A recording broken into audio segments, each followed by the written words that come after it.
તો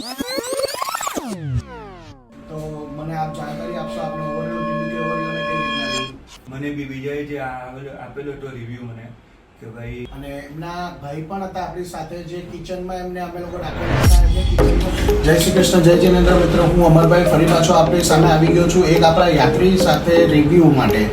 તો આપણા શ્રી પ્રકાશભાઈ લેથવાલા છે, જે આપણી સાથે દક્ષિણ ભારત યાત્રા 25/10 આવેલા હતા. તો આજે મળવા આવ્યા છે, તો એક શોર્ટ રિવ્યુ અમે એમનો લઈએ છીએ, જેથી કરીને આપને પણ જાણકારી મળે અને આગળ સવલિયત મળી રહે, એમને આગળ ખબર પડે કે આપણે શું શું ને કઈ રીતના રહેશે. તો જય શ્રી કૃષ્ણ. જય શ્રી કૃષ્ણ. પ્રકાશભાઈ, તમને કેવું લાગ્યું અમરભાઈ સાથે અને અમારા જે ભવ્ય જ્યોતિ ગ્રુપ સાથે યાત્રા કરીને? આપનો એક ઓવરઓલ રિવ્યુ અને એક નાની મોટી વસ્તુ પણ આપણે ડિસ્કસ કરીએ. તો મને આપ જાણકારી આપશો, આપનો ઓવરઓલ રિવ્યુ કેવો રહ્યો અને કઈ રીતના રહ્યું? ચોક્કસ. હું આના પહેલા બીજા સંઘ સાથે પણ ગયો હતો. મેં આના સિવાય પણ બીજી પણ યાત્રા કરી છે, પણ ભવ્ય જ્યોતિ ગ્રુપમાં આ વખતે પહેલી વખત આવ્યો. મેં જ્યારે બુકિંગ કરાવ્યું ત્યારે મને બી વિજયે જે આપેલો હતો રિવ્યૂ મને કે ભાઈ એમની ત્યાંથી યાત્રા ઉપરે જ હું પહેલી વખત હતો, મારા મનમાં થોડો અંદેશો હતો કે શું કે હું બુકિંગ કરાવીશું જઈશ ને મારો અનુભવ કે કેવો હશે. પણ ખરેખર અમરભાઈની સારી હેલ્પ મળી. અમરભાઈ પણ આખી ટૂરમાં અમારી સાથે હતા અને ઓવરઓલમાં મારો અનુભવ પણ સારો છે ને મારો ફેમિલી પણ મારી સાથે હતા, એ લોકોનો પણ અનુભવ ઓવરઓલ સારો છે. અને એમના ભાઈ પણ હતા આપણી સાથે, જે કિચનમાં એમને અમે લોકો રાખેલા હતા. એમને કિચનમાં બધું ટેસ્ટ કરવાનું બધું એમના જીમ્મે અમે આપેલું હતું કે તમારે ટેસ્ટ કરવાનો, જેથી કરીને આપણા 130 યાત્રીઓ છે તો એમને પણ સારો અનુભવ મળે. અને એમનો જે ટેસ્ટ પછી અમે લોકોએ બહુ આનંદ થયો છે અમને પણ.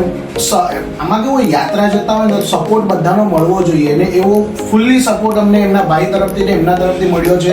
તો સૌપ્રથમવાર હું એમને અભિનંદન આપીશ અને એમના ભાઈના વતી પણ એમને અભિનંદન આપીશ કે અમારી યાત્રામાં જોડાયા. અને હોટલો કેવી હતી પ્રકાશભાઈ? હોટલો પણ સારી હતી. અમે જે એક્સપેક્ટેશન કરી હતી એવી જ હોટલ હતી. રૂમ પણ સારા મળી અમને.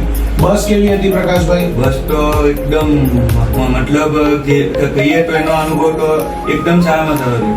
અને અમને અહીંયા કહેવામાં આવ્યું હતું કે એસી બસ છે 2x2, અને અમને હતું કે ભાઈ બીજા બધા ટૂર્સની જેમ અહીંયા પણ અમારો અનુભવ અહીંયા અલગ ને બીજી અલગ હશે.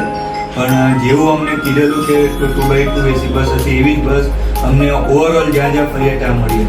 અને તમને જે સાઇટ સીન માટે અમે જે 2500 રૂપિયા લીધા છે, એ સાઇટ સીનનો તમને કેવું બધી જગ્યાએ આગળથી આગળ વ્યવસ્થા મળી છે, બધી જગ્યાએ વ્યવસ્થા તમારી થઈ ગઈ છે.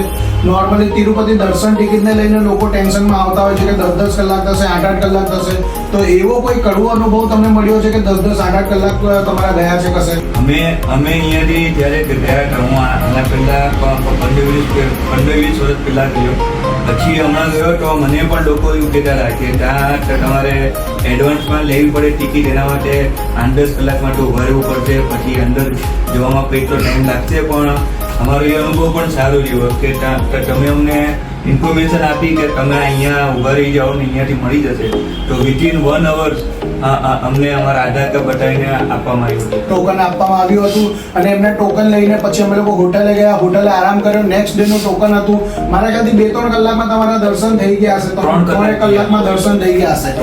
તો મિત્રો ફરી પાછો તમને જણાવું છું, તિરુપતિ દર્શન ટિકિટ નથી મળતી, કારણ કે રેલવે 2 મહિના પહેલા ખુલે છે અને તિરુપતિ દર્શન ટિકિટ 3 મહિના પહેલા ખુલે છે. તો મિત્રો એ રેલવેની ટિકિટના કારણે આપણાને તિરુપતિ દર્શન ટિકિટ મળતી નથી. પણ અમે લોકો ફરી પાછા દર્શન કરાવીએ જ છે અને ફાઇનલ કરાવીએ છે. જે સમય તમને અહીંયા કીધેલો છે એ સમયમાં જ કરાવીએ છે. હા, ટોકન લેવું પડશે, એના માટે આપણે લાઈનમાં ઊભા રહેવું પડશે. એનામાં અડધો 1 કલાક તમારો થશે, પણ એના પછી તમે આરામથી દર્શન કરી શકો છો, દર્શનનો લાભ લઈ શકો છો. અને એના પછી સાઇટ સીનમાં તમારે કેવી રીતે રહ્યું આપણે પ્રકાશભાઈ? એમાં પણ તમે અમને પહેલેથી જે કહ્યું હતું કે આટલા સેક્શન થશે, એનાથી તમે 1-2 એક્સ્ટ્રા થઈ ગયા. મતલબ એના સિવાય પણ તમે વધારાનું કરાયું.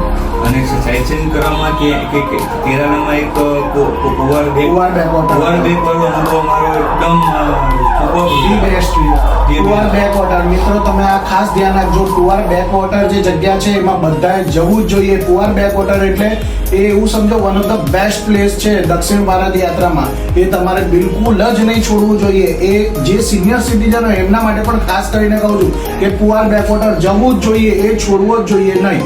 તો પ્રકાશભાઈ બહુ બહુ આભાર તમારા આના માટે. ખાસ કરીને તમે આટલો સમય આપ્યો અને તમારા કિંમતી સમયમાંથી અહીંયા અમારા માટે એક વિડીયો બનાવવા માટે સમય આપ્યો એના માટે ખૂબ ખૂબ આભાર. જય શ્રી કૃષ્ણ. મિત્રો ફરી પાછા નેક્સ્ટ વિડીયોમાં મળશું આપણે. આના માટે થેન્ક યુ સો મચ જોવા માટે.